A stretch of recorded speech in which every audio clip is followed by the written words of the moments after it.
Right now is what's called N4. So N4 is a maintenance and logistics officer for multiple ships. So each ship has a commanding officer, but they have a chief engineer.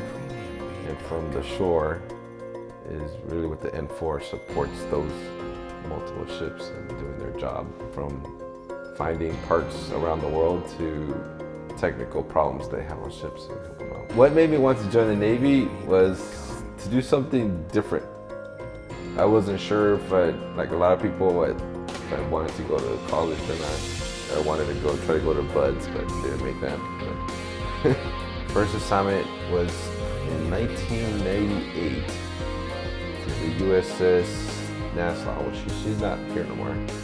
It was decommissioned. At that time I was enlisted, so I came in as enlisted, and I was a damage controlman. So basically fire prevention, like fire management, like systems, and at the same time, if there's any casualties, then we would respond. So coming in, that's what I was doing. The first assignment's always the hardest. It's because you don't know. It seems hard. Things that you don't know seem hard until you, in hindsight, you realize like, oh, that was easy. But so not knowing what I'm supposed to be doing all the time, just being new, or what is right and what is wrong, there's a level of discomfort. So I would say just in general, not really understanding what my job was supposed to be. A few years in, then you get the swing of things, and you're like, oh, okay, this is what I'm supposed to be doing. This is what's right. This is what's wrong. So I'll say just that, just not knowing in the beginning. The favorite moment from my early career was, I would have to say, port visits. Like just getting into other countries, which a lot of people don't get to do, and having a little freedom. It was like a working vacation, right? You would be able to see and work for a while, then pull in to Haifa, Israel or something, and then you get to go explore. The pulling in and see other countries and other cultures and being exposed to other cultures, then I think that was big, or is big in any young man's life. Of course, something different. Talk about a time when I most wanted to quit and live a civilian life. I would have to say, I think everyone has that after the first enlistment, like when you have to decide after the 4 years commitment, do I go again? Do I do this again? Because then once you re-enlist, now you're at 8, and then you realize, oh, if I'm at 8, that's already halfway. So you start, it's a big decision to go from that 4 to the next. So at that time, did we have 3 kids at that time already? So we had 3 kids, and it was a big decision to decide to keep going. Yeah, that one was hard to decide to keep going. But in hindsight, I think it was the best decision. Leadership challenges is